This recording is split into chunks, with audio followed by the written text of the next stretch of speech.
Charlotte Green had long made peace with her quiet life in Oxford. Between lectures on Victorian poetry and evenings spent correcting papers over chamomile tea, she had built a small world of order and solitude. The pandemic had turned her already reclusive tendencies into routine. At 35, she told herself she no longer believed in great love stories, though she taught them with wistful reverence. Then one night on a forgotten corner of the internet, a forum for obscure literature lovers, she read a comment under a post about Yeats that unsettled something deep within her. The user was W.E. Walker. His words weren't just intelligent, they were aching and familiar, like someone who had lost something he wasn't ready to name. The forum wasn't meant for romance.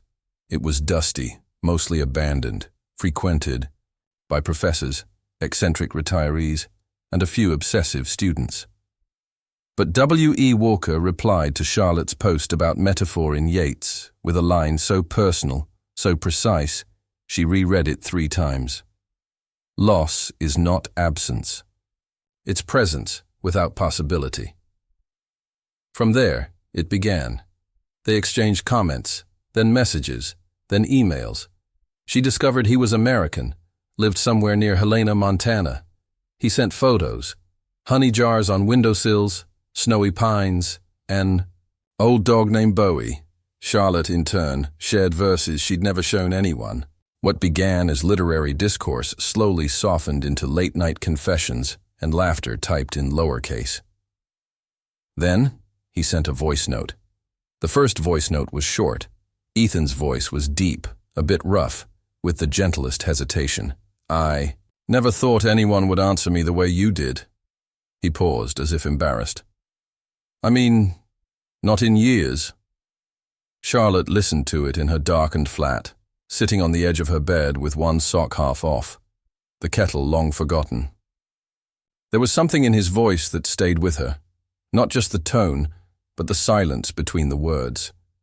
It wasn't practiced, it was real. They began sending voice notes often. She recorded hers walking through the quiet streets of Oxford. At dawn, the cobblestones echoing under her steps. He sent his sitting on the porch while it snowed, the creak of the wood and Bowie's sighs in the background. They never said the word lonely, but every message carried it like a hidden line of poetry. They never spoke of video calls. That would break the spell. This was something different. Intimate not despite the distance, but because of it. 1. Night. Charlotte read him an entire chapter of Jane Eyre. He didn't reply for 2 days. Then he sent a single sentence. You read it like someone who once believed in every word. She never told him that she had. Once. Winter turned to spring in Oxford. In Montana, snow began to melt. He told her about the hives waking up, about wildflowers pushing through ice. She told him about her students, her fears of becoming invisible. He said nothing for a long while after that. But the next day, she received a poem, his own. It was raw, imperfect, and achingly honest. It ended with, if I believed in the possibility of again, I'd ask you if you wanted to start over with me. She wept when she read it. Quietly, without knowing why. Charlotte had stopped dating long before Ethan's voice entered her life. The men she'd met in Oxford had been charming, intellectual, often emotionally absent. She had loved once, deeply, and when that ended with a half-whispered apology and a wedding invitation a year later, not hers, she'd closed that door quietly. No ceremony, no bitterness, just silence. But now there was Ethan. A man she had never touched, never seen, who haunted her thoughts more than anyone ever had. One April evening, as rain tapped gently against her window, she typed a question she had rehearsed 100 times. Have you ever thought about meeting? He didn't respond that night, or the next, or the next. 5 days later, she received an email, no subject line, just a few lines. I'm not who you think I am, Charlotte. I haven't been honest about everything. Not out of cruelty, out of fear. Please don't come looking for me. She stared at the screen, numb. She read it again. And again. He vanished from the forum. His email stopped working. The shared drive where he uploaded his poems was gone. Charlotte didn't sleep for days. She went back to her lectures, to her lonely dinners, her quiet rituals. But something had cracked. She could no longer pretend she hadn't known him, hadn't loved him in the quiet, terrifying way only long-distance love allows. 2 weeks later, she received a package. She received a no return address. Inside was a notebook, handmade, rough leather. The first page read, "If you're holding this, then I failed to stay away." Inside were sketches, poems, letters he had written to her but never sent, and a photo. Ethan, in uniform, much younger, his eyes too tired for his age. Another photo, more recent, him and a dog. Bowie. On the last page, a single line. "If you need to find me, you'll know where to begin." She searched for weeks. The clues were scattered through their messages. A detail about the post office in Helena. The name of a coffee shop he once said made the best bad coffee. A library where he said he once left a copy of Leaves of Grass with a note inside. It wasn't impulsive. It was necessary. She bought a ticket. When she landed in Montana, the wind was different. It smelled like pine and something ancient. She found the coffee shop, the library. She spoke to people, asked vague questions. At first, no one knew. Then someone mentioned a beekeeper outside Lincoln. Quiet man. Rarely came to town. She rented a car. The drive was long, winding through forests that looked untouched. Her phone lost signal halfway. At the edge of a valley, she saw a house, modest, wooden. Bees buzzed like distant static. A dog barked once, then silence. She stepped out. Her heart was a drum in her chest. The door opened. He stood there, older than the photo, beard longer, eyes shocked. He didn't speak. Neither did she. The distance collapsed between them, not with words, but with the look in their eyes. He stepped forward and whispered, "You came." They stood in that doorway for what felt like a season. Neither moved first. When Charlotte finally crossed the threshold, the weight of every unread message followed her. Ethan led her inside silently. The house was sparse but warm, filled with wood and the scent of honey. Bowie sniffed her hand, then leaned into her, as if he remembered her voice. They talked that first night, but only of simple things: the weather, the bees, her flight. He didn't ask why she came. She didn't offer it. The next morning, she found him outside, staring at the hives. "I didn't think you'd actually come," he said without turning. "You asked me not to." He looked at her then, and there was something hollow in his eyes. "I left because I didn't want you to see the version of me that exists off the page." "What if I wanted all versions of you?" she asked. "Even the ones you hide?" He said nothing. The days that followed were filled with gestures, but little talk. She cooked. He showed her how to hold a frame of honeycomb.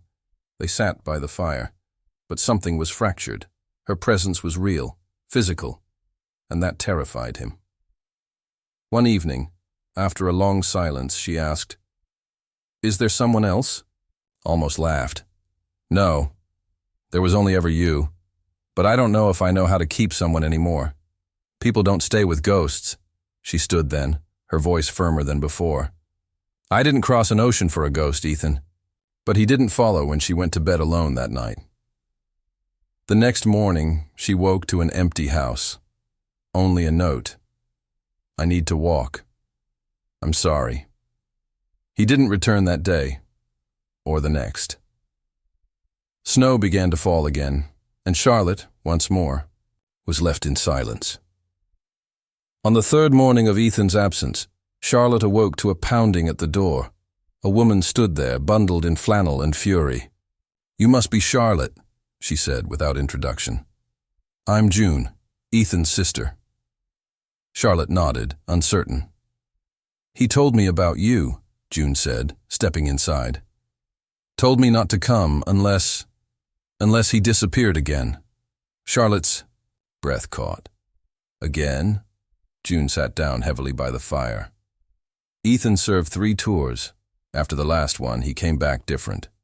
Not just the usual things. He isolated, disappeared for days. Once, for weeks. We found him by a riverbank. Hypothermic. Wouldn't tell us what happened." She pulled a photo from her coat. Ethan, bearded, gaunt, beside a burned-out cabin. That's the day after the fire. His cabin was set on fire by someone he tried to help. A man from his unit. The guy was unstable. Ethan took him in, tried to help him. It ended badly. Charlotte stared at the photo. "He told me none of this." "Of course not. You saw his poetry, his mind, but not the wreckage behind it. When he met you, I think it scared him. You made him want to be part of the world again. Then why run? Because people he loves have paid for it. And because that man, the one who lit the fire, was released last month." Charlotte's stomach turned. "He's in danger. He thinks you are now." June placed a GPS device on the table. "He's still carrying this. He doesn't know I activated it. He's in the mountain pass, the one he used to hike when things got bad." Charlotte stood. Her voice was steady. "Take me to him." The snow was falling thick and fast by the time June's old truck climbed the narrow trail. Charlotte clutched the seat, her heart thudding with a rhythm too fierce for fear. The trees blurred past like witnesses. The silence between her and June was full of urgency. When they reached the clearing near the trailhead, the GPS stopped blinking. June pointed ahead. "He's close. I'll wait here." Charlotte stepped out into the cold. Her boots crunched over frozen ground. The air bit her cheeks, but she felt nothing but the pull forward. She found him a mile in, seated by a frozen stream, arms around his knees. His head was bowed. Bowie sat beside him, ears flicking. He looked up as she approached, eyes swollen from wind or tears. Maybe both. "You shouldn't be here," she crouched before him. "And you shouldn't be alone. I told you I'm dangerous to be near." "I'm not afraid of you." "You should be." Charlotte's voice cracked, not with fear but fury.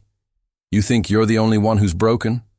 I loved a man once who walked away because I wasn't enough.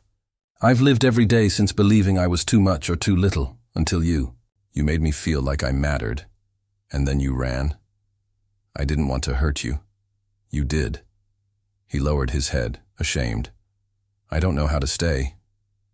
Charlotte reached for his hand. It was ice cold. "Then learn. With me. Not through letters or voice notes. Here. Now." Bowie leaned into her. Ethan closed his eyes. A tear slipped down his cheek.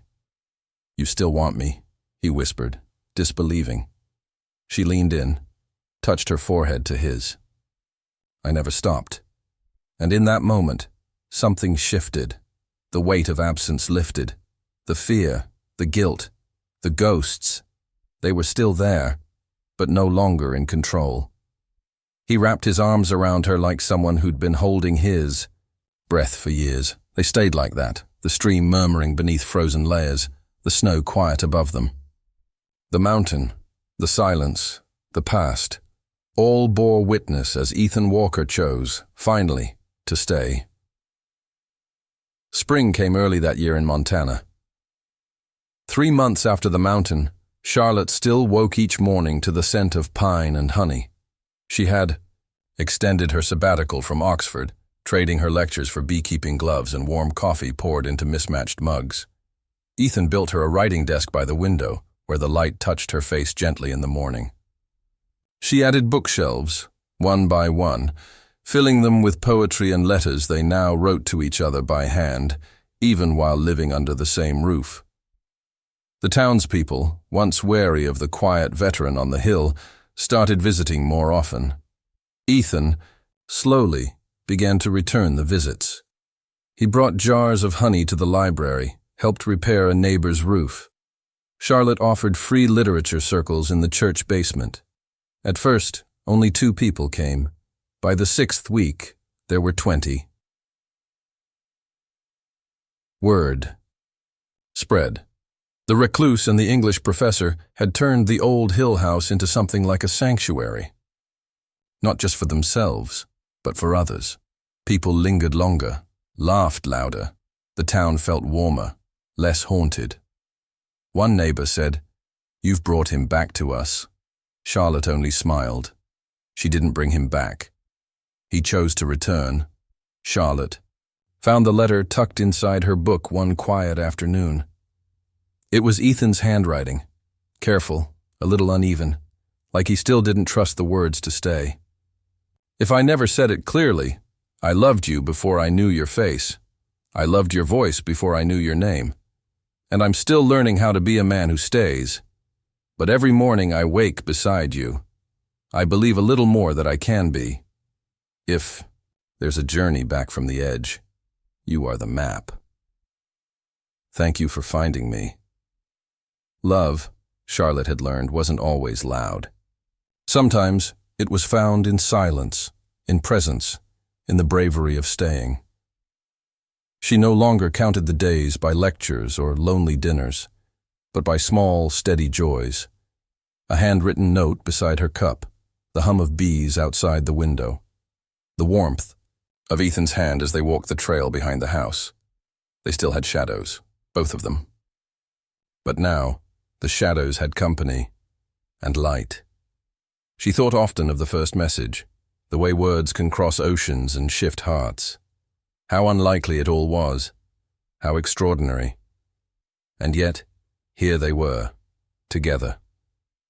Not because fate demanded it, but because they had chosen each other, again and again and again.